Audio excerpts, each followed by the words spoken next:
Este es el teórico 26 del curso de Fisicoquímica 2020. Lo que vamos a trabajar hoy es sobre antioxidantes y reacciones redox en sistemas biológicos. Mi nombre es César Fraga y la bibliografía de esta clase, bueno, van a ser las diapositivas y también hay un artículo en inglés que lo vamos a poner en el campus que puede explicar algunos de los conceptos más complicados de esta clase. Cuando hablamos de antioxidantes en sistemas biológicos, durante muchos años nos manejamos con los conceptos de que los antioxidantes o los radicales libres del oxígeno o las especies reactivas del oxígeno son malos para la salud y que los antioxidantes son buenos para la salud. Y este yin-yang fue una visión válida por muchos años. Hoy los límites entre los efectos para la salud de oxidantes y antioxidantes no están tan definidos. Entendemos mucho más, ya lo vimos en las clases anteriores, que hay muchas zonas grises. Pero lo importante es que en términos de salud, este concepto de que los antioxidantes son buenos para la salud y los oxidantes son malos, llevó a pensar que incrementos en la cantidad de antioxidantes iban a generar una mejor salud. Por ejemplo, que con la cantidad de antioxidantes necesarias, las enfermedades no se iban a desarrollar, con lo cual íbamos a vivir prácticamente in eternum. Bueno, hoy los conceptos no están tan claros, no es tan claro que hay que eliminar completamente la producción de oxidantes, y entonces estamos en una situación de mucho más equilibrio y esto es lo que vamos a tratar de ver en esta clase. Quiero ahora definir un término que no habíamos usado hasta el momento, pero que es de mucho uso en los estudios de antioxidantes en sistemas biológicos, que es el estrés oxidativo. El estrés oxidativo hoy lo podemos definir como cambios en la relación o en las relaciones entre antioxidantes y oxidantes con consecuencias fisiológicas. Vamos a basarnos en un esquema que ya vimos, que es este esquema que relaciona las cantidades de especies reactivas del oxígeno, en este caso como ejemplo el peróxido de hidrógeno, con distintos procesos que ocurren a nivel celular, distintas respuestas celulares, y que lleva a cambios a partir de las oxidaciones que pueden ser reversibles o irreversibles. Bueno, a todos estos cambios los vamos a denominar estrés oxidativo. Y vamos a hacer una diferencia entre estos cambios reversibles, a los que vamos a denominar estrés oxidativo, y los cambios que son irreversibles, que los denominaríamos distrés no oxidativo. Pero el término que vamos a usar o que vamos a emplear y que de alguna manera es importante que ustedes lo asocien con el desarrollo es el término de estrés oxidativo. Acá están los agradecimientos a de dónde saqué esta figura.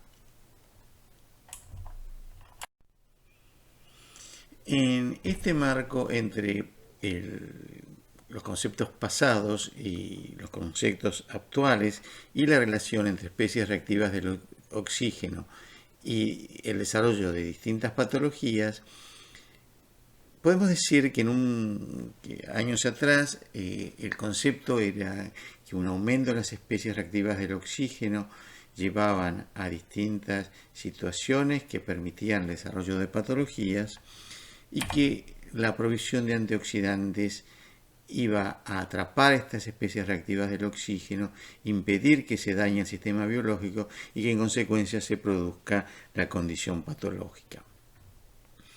El cambio de concepto es que, bueno, no es tan simple, la producción de especies activas del oxígeno no es tan yin-yang como se consideró en su momento, sino que en general lleva a una desregularización de la función celular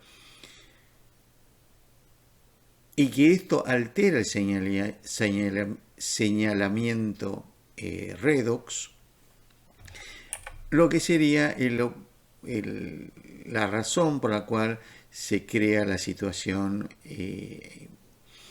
no deseada que lleva a la enfermedad.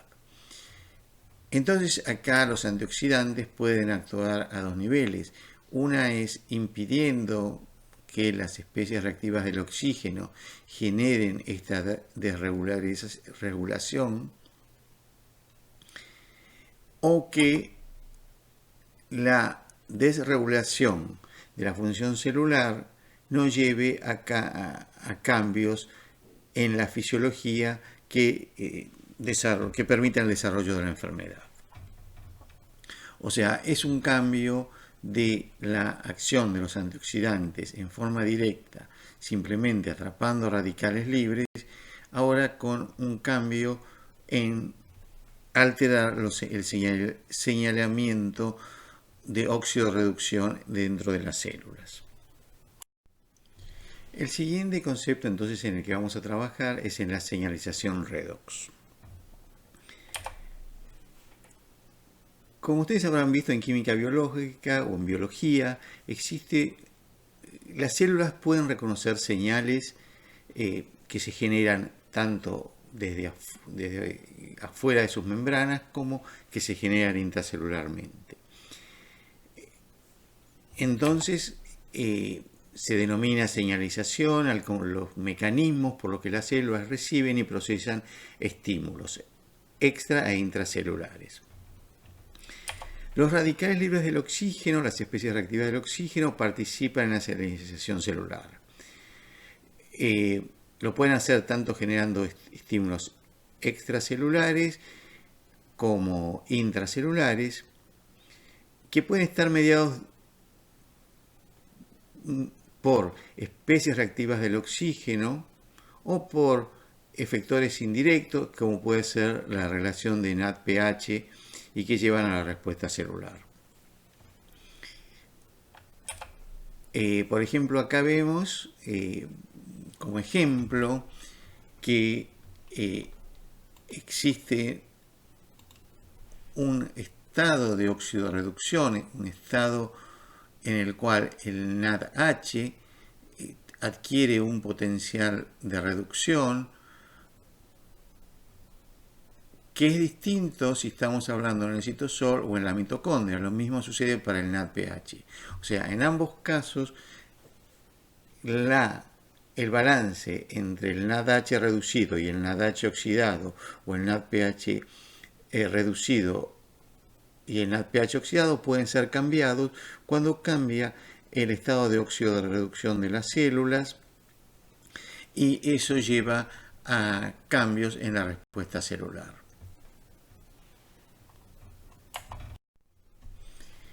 A fin de ilustrar estos cambios en el estado redox intracelular y que llevan a cambios en la señalización celular, vamos a trabajar con unos antioxidantes no enzimáticos, un grupo de antioxidantes no enzimáticos que son los flavonoides.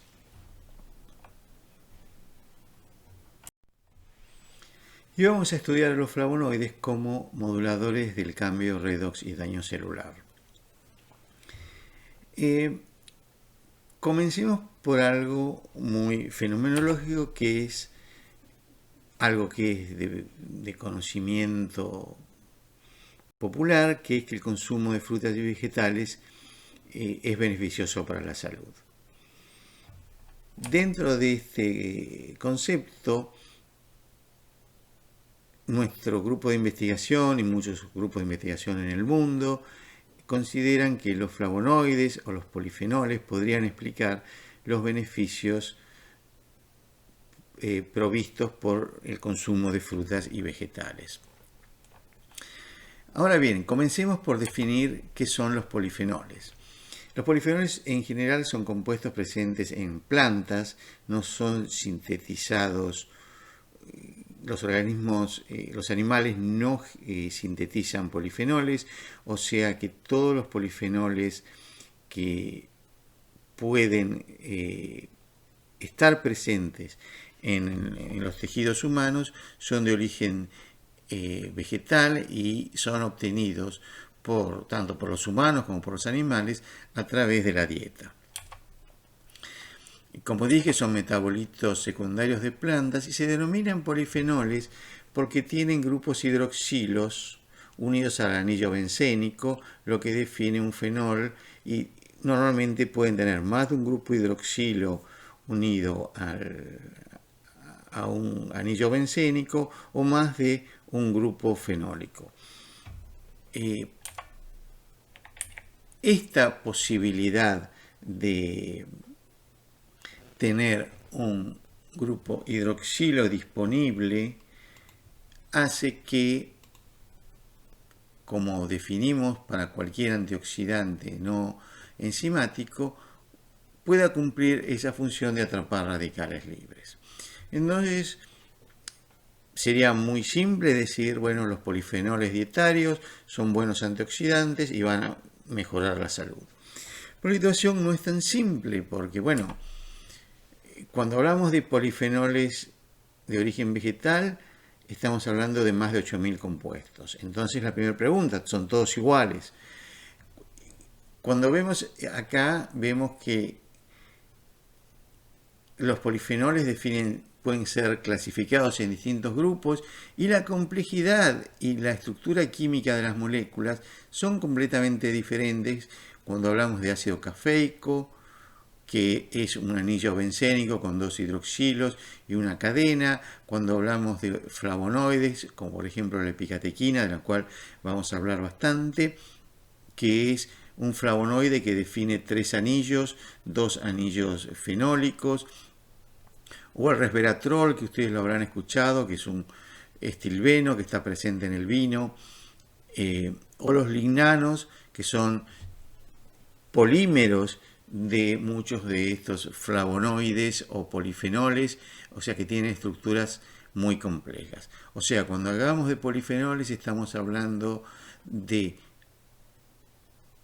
miles de compuestos, de los cuales la mayor parte son flavonoides, pero no tenemos que olvidarnos de los otros, y todos están presentes en las plantas, siendo, pero no es homogéneo, no están en las mismas proporciones. Hay plantas que tienen más epicatequina, otras que tienen más ácidos cafeicos. Depende mucho de las plantas y también de las condiciones en que esas plantas crezcan. Ahora bien, ¿cómo estos flavonoides están modificando o pueden modificar la producción de especies reactivas del oxígeno, el señalamiento redox? Bueno, lo primero que sabemos es que los flavonoides, o como no sabemos, vimos, tienen una estructura química que les permitiría actuar como antioxidantes, les permitiría atrapar radicales libres y, como dijimos recién, tienen grupos hidroxilos disponibles para reaccionar con radicales libres en forma eficiente. La presencia de grupos fenólicos y de dobles enlaces le permiten generar un radical estable, o sea, permiten que el electrón desapareado resuene entre los distintos dobles enlaces y con lo cual le da estabilidad al radical. O sea, tienen la posibilidad de actuar como antioxidantes. Ahora bien, lo que vamos a tratar de ver es si esa actividad antioxidante es relevante en sistemas biológicos, y para contestar esa pregunta vamos a hacer un análisis termodinámico y cinético de la posibilidad de que estos flavonoides o que ciertos compuestos polifenoles puedan tener un efecto sobre el sistema biológico. Comencemos con el análisis termodinámico. Entonces, la pregunta que tenemos que contestar si son espontáneas las reacciones en donde los flavonoides reducen radicales libres. En nuestra reacción tipo de acción antioxidante tendríamos una reacción de este tipo y para saber si es espontánea deberíamos calcular el delta G de la reacción. Todo lo vamos a hacer en condiciones estándar, todos los parámetros termodinámicos que vamos a evaluar son en condiciones estándar. Entonces, calcular el delta G0 de esta reacción y, como ya sabemos, para que la reacción sea espontánea, este delta G0 debe ser menor que 0. Entonces, lo primero que necesitamos son los potenciales de reducción para definir estas M-reacciones, las posibilidades de estas M-reacciones.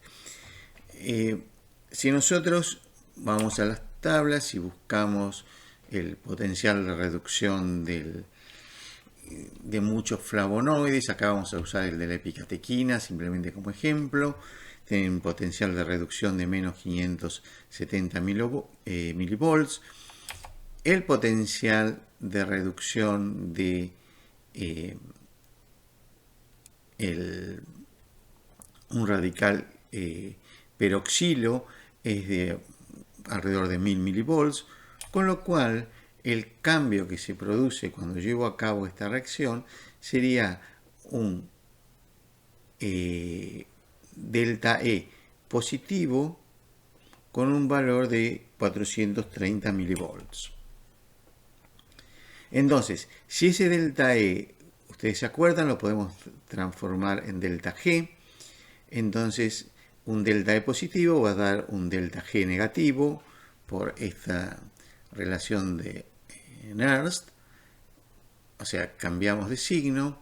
O sea que las reacciones espontáneas van a ser las que tengan ese cambio de potencial de reducción positivo y delta G negativo en consecuencia, con lo cual podemos concluir que, considerando estos valores de potenciales de reducción, la acción antioxidante de flavonoides a partir del atrapamiento de radicales libres está favorecida termodinámicamente. O sea, desde un punto de vista de la energía, esta reacción puede ocurrir. Un poco como referencia de la bibliografía que les di, que es este artículo que publicamos hace algunos años con la doctora Galeano. Ahí ordenamos los distintos potenciales de reducción y un poco lo que quiero señalar en esta tabla es que los distintos potenciales de reducción de la epicatequina, que consideramos como ejemplo, pero de todas estas sustancias que nosotros consideramos antioxidantes, como el ascorbato, el alfa-tocoferol, todos tienen potenciales de reducción positivos y debajo del valor de 1000, que es el valor que que define que puedan reducir un radical hidroperóxido. O sea, cuanto más bajo este valor de potencial de reducción, va a dar más alto el delta G de la reacción, con lo cual podríamos considerar que el ascorbato es la sustancia que tiene mejor posibilidades de actuar como antioxidante desde un punto de vista termodinámico. Vamos a proceder ahora al análisis cinético. El análisis cinético implica determinar si las reacciones entre flavonoides y radicales libres tienen una velocidad significativa en los sistemas biológicos. Vamos a calcular la velocidad de esta reacción y vamos a hacer vamos a asumir que es una reacción elemental y de esa manera vamos a necesitar una constante de velocidad, la concentración de cada reactivo y los órdenes alfa y beta a los cuales están elevados estos reactivos. La la otra consideración que debemos hacer es que cualquier antioxidante que consideremos, en este caso los flavonoides, no están solos en un sistema biológico, sino que van a competir con otros atrapadores de radicales libres, con otros antioxidantes. O sea que vamos a tener una situación de este tipo en el cual va a haber varias reacciones paralelas en los cuales el RO punto va a reaccionar con distintos antioxidantes y va a competir con otros, por ejemplo, lípidos que van a actuar propagando la reacción. O sea, va a haber una competencia de este radical peróxido con otros sustratos y también con varios antioxidantes.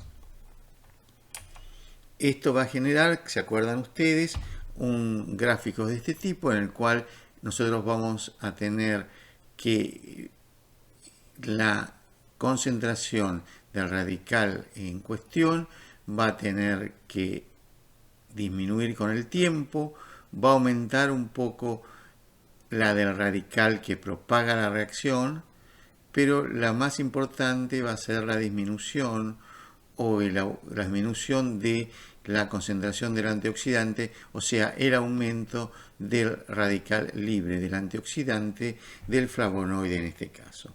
Entonces, en este concepto es con el que tenemos que trabajar con reacciones paralelas.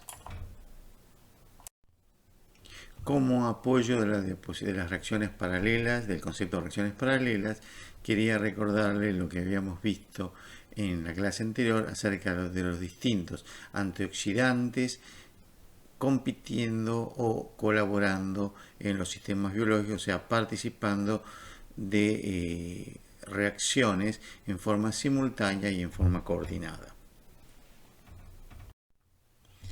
Siguiendo con el análisis cinético, vamos a usar epicatequina, que es un flavonoide, que es un polifenol, como antioxidante, y vamos a usar el concepto de reacciones paralelas. Y acá vamos a ver que es importante considerar las concentraciones que alcanzan estas sustancias en los fluidos biológicos y en el medio intracelular. El análisis lo vamos a hacer a partir de la reacción del radical peróxido con distintos antioxidantes, lo van a hacer con distintas constantes de reacción, dando como resultado el peróxido reducido y el radical antioxidante, ascorbato, el radical tocoferol o el radical epicatequina.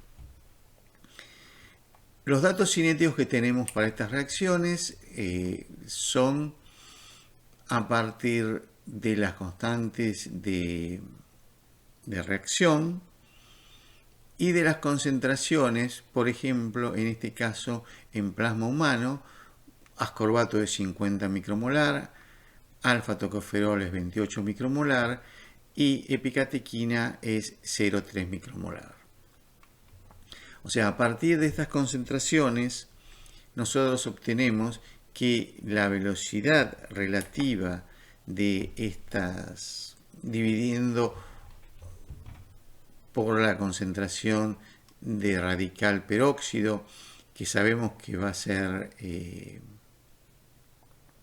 la misma, porque estamos tratando de comparar tres antioxidantes que van a actuar sobre la misma concentración de radicales peroxilo, lo que vemos es que la relación entre las velocidades de primer orden de estos tres casos, de segundo orden, es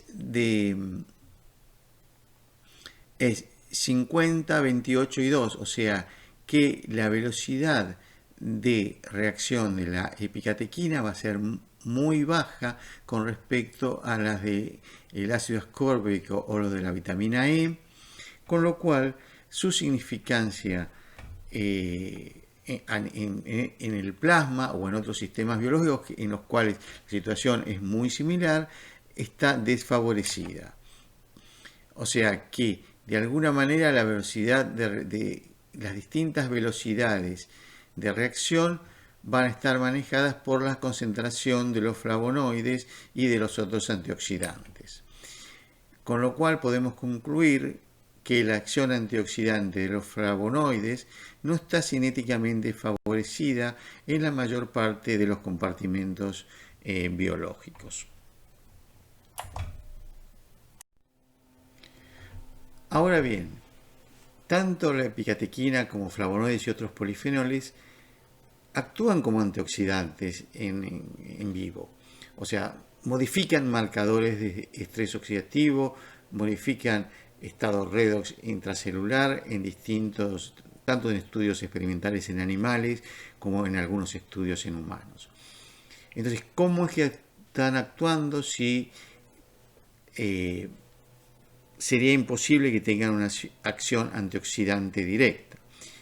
Bueno, si nosotros consideramos que la cantidad de especies activas del oxígeno, de radicales libres, que están dentro de las células se producen en respuesta a muchas veces estímulos externos, a efectos sobre las membranas o efectos sobre distintos reguladores de la función celular, estos flavonoides podrían estar actuando bien sobre los estímulos, bien sobre las membranas o bien sobre la regulación intracelular de distintas actividades que regulan la producción de especies reactivas del oxígeno o los efectos que puedan tener.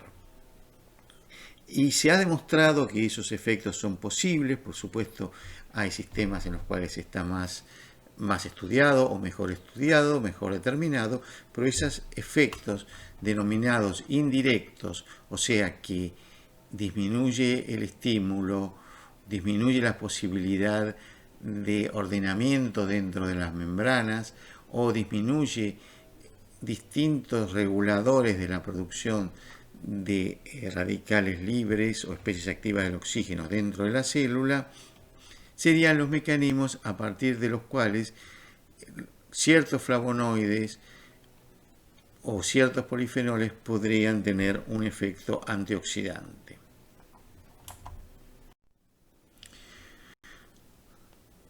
Como ejemplo de estos efectos indirectos, le muestro acá el esquema de trabajo de nuestro grupo de trabajo, de nuestro grupo de investigación junto con la doctora Galeano. Lo que nosotros estudiamos es cómo la epicatequina estaría regulando tanto los niveles de óxido nítrico como de superóxido a partir de estas flechas indican los efectos de la epicatequina, como actuando sobre la enzima NADPH oxidasa, que es una enzima productora de superóxido, o sea que disminuyendo la actividad o modificando la actividad de la enzima que produce superóxido, estaremos bajando el superóxido, bajando el peróxido de hidrógeno y reduciendo el estrés oxidativo. Asimismo,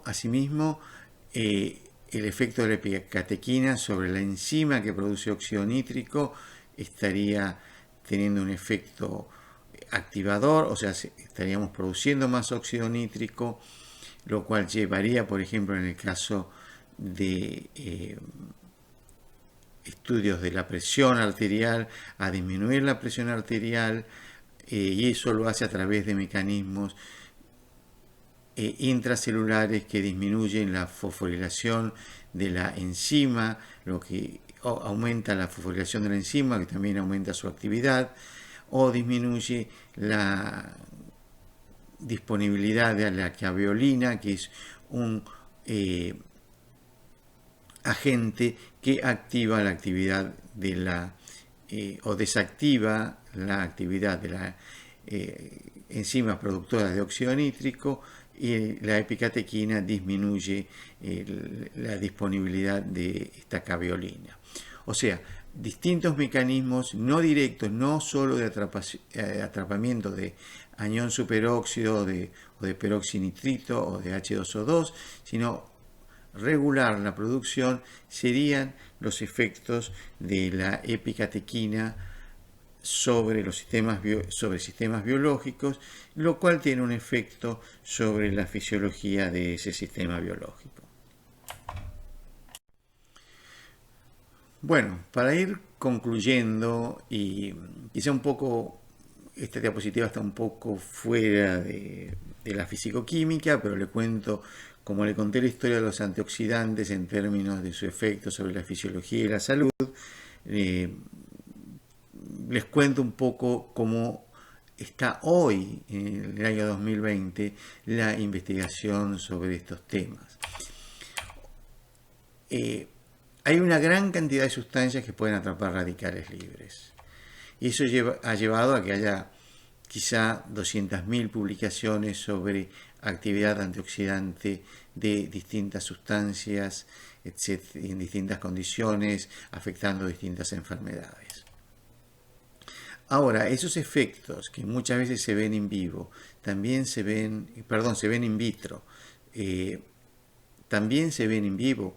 Bueno, esta asunción de que, o esta flecha que relaciona los efectos in vitro con los efectos antioxidantes in vivo, no es simple y no está claro que, o está claro que no todas estas sustancias que se postulan como antioxidantes in vitro tienen un efecto in vivo.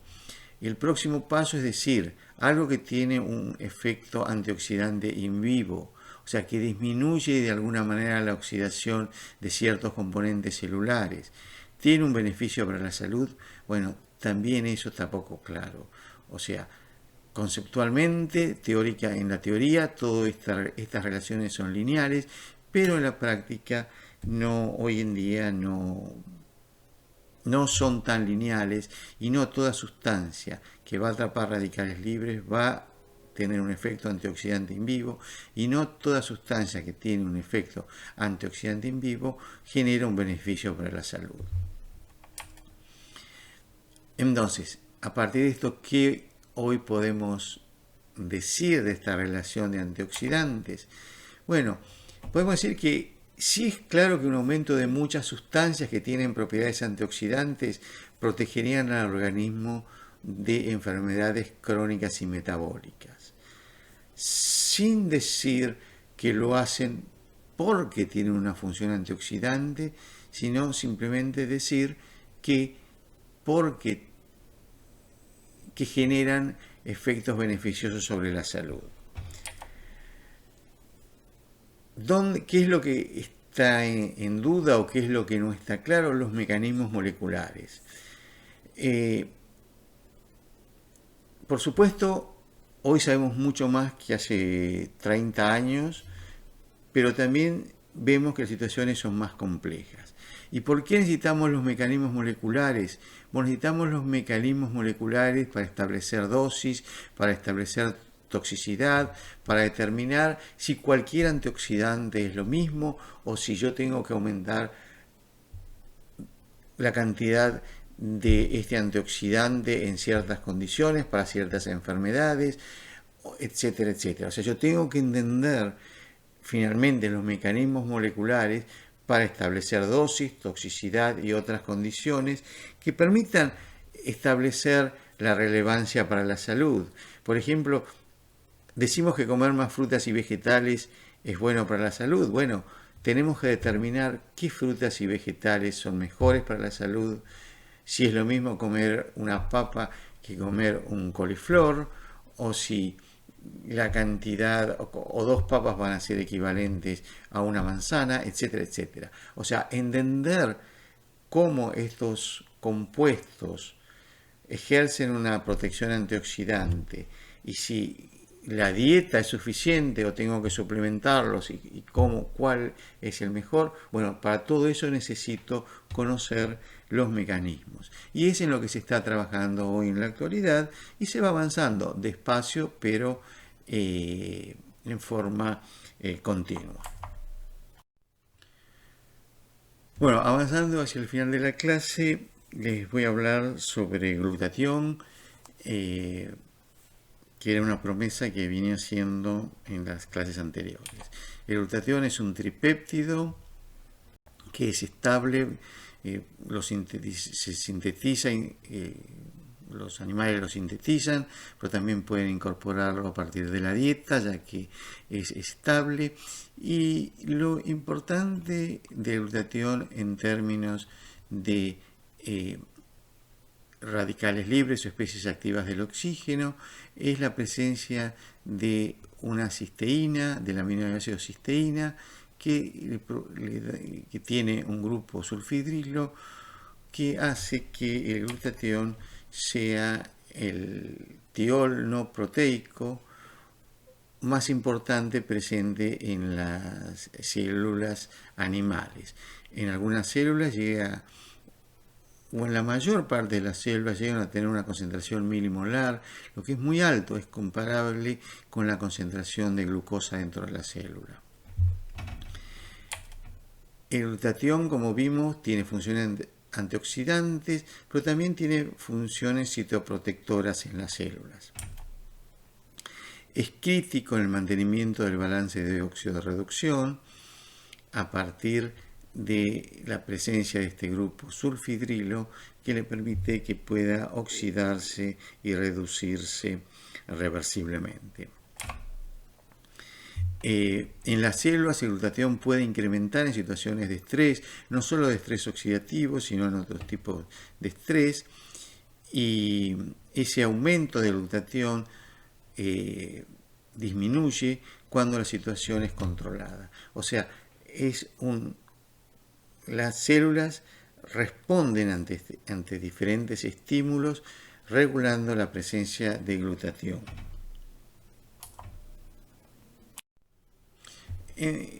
¿Cuáles son las reacciones químicas en las cuales el glutatión está involucrado?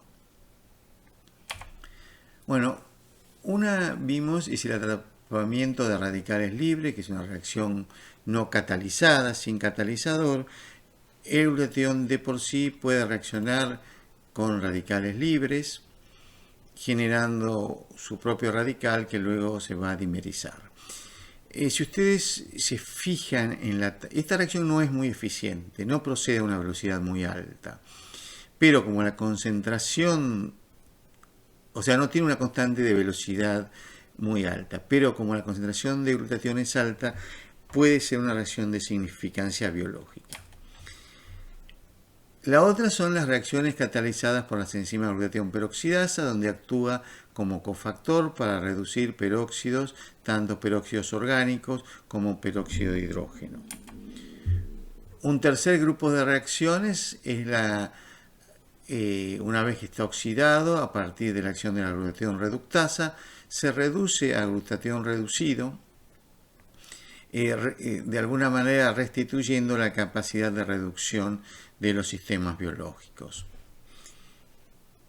Finalmente, participa de otras reacciones que no mencioné, pero el glutatión reducido a partir de la enzima de glutatión transferasa puede reaccionar con xenobióticos, transferirse a xenobióticos, generando un sistema de xenobiótico glutatión que es eliminado más fácilmente.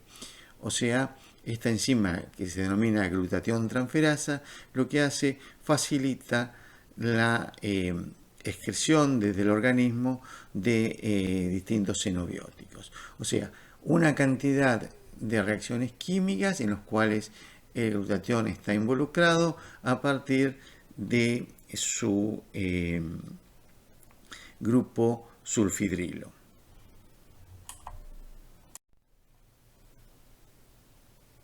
Bueno, entonces, la importancia del glutatión se expresa en las células a partir de mantener el estado redox del par sulfidrilo disulfuro. ¿Es esto importante? Bueno, en los años 90 se descubrió este regulador de gen que se denominó OxyR o OxyR y se describió en procariotas. Anecdóticamente les cuento que yo estaba en ese momento en Berkeley, en los Estados Unidos, en el laboratorio donde Gisela Storz hizo este descubrimiento. Yo estaba nada más, no participé del descubrimiento. Bueno, existe un estado inactivo de este gen, o de este activador, perdón, de esta proteína activadora, en el cual está reducido y se encuentra de esta manera separados los grupos sulfidrilos. En presencia de peróxido de hidrógeno o de cualquier otra reacción que lleve a que se oxide los sulfidrilos, se genera este estado de la proteína oxidada que es activo y empieza a generar respuestas,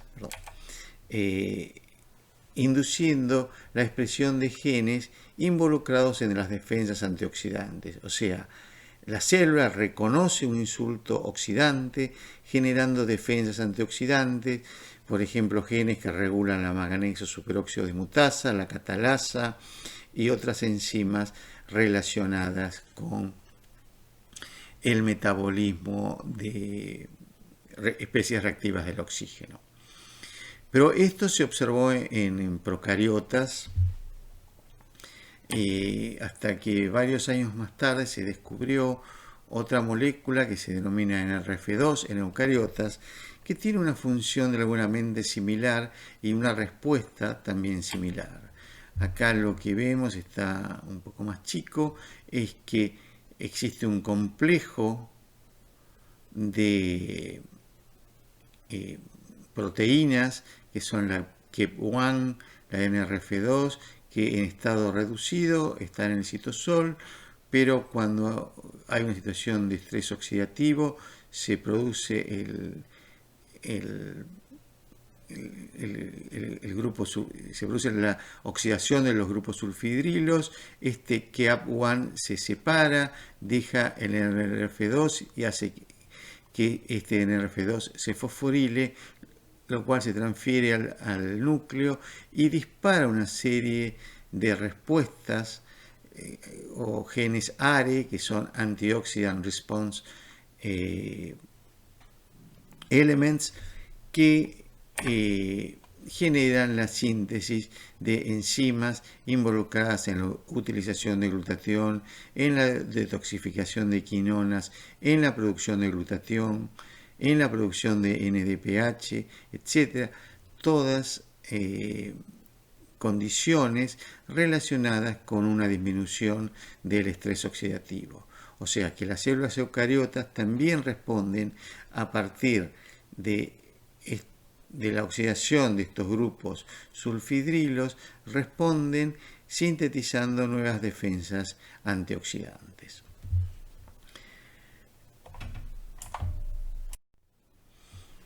Bueno, como mensajes finales de esta clase de antioxidantes y reacciones redox en sistemas biológicos, podemos decir que los antioxidantes, o mejor dicho, sustancias con capacidad de actuar como antioxidante, participan en procesos que modifican el estado redox de la célula, permitiendo respuestas protectoras frente a estímulos que alteran la fisiología normal. Los flavonoides o muchos polifenoles tienen una estructura química que les permitiría funcionar como antioxidantes directos, atrapando radicales libres. Pero un análisis termodinámico en compartimentos celulares predice que la reacción de flavonoides con especies reactivas del oxígeno es espontánea, pero un análisis cinético indica que su velocidad relativa es despreciable frente a la de otros antioxidantes presentes. Por supuesto, esto va a depender mucho del tipo de los compartimentos del cuerpo del que estemos hablando. En el estómago o en el intestino delgado, la concentración de flavonoides o de polifenoles a partir de una comida puede ser muy alta y ahí puede tener un efecto beneficioso o de atrapar de radicales libres con significancia. Pero en la sangre o en la mayor parte de los tejidos esa velocidad es despreciable frente a otros antioxidantes. Experimentos avalan la participación de flavonoides en procesos que modifican el estado redox de las células, así como otros antioxidantes. Como habíamos dicho en el primer punto, los flavonoides y los polifenoles pueden proceder en estos estados redox. Los grupos sulfidrilos en las proteínas son especialmente sensibles, y muchas proteínas que tienen estos grupos sulfidrilos también responden a cambios redox, disparando respuestas que tienen características antioxidantes. O sea, de alguna manera podemos decir que muchos compuestos, como los flavonoides, por ejemplo, pueden tener efectos antioxidantes indirectos a partir de regular la oxidación de los grupos sulfidrilos de proteínas que a su vez regulan respuestas antioxidantes. Muchas gracias y acá terminamos la clase de hoy.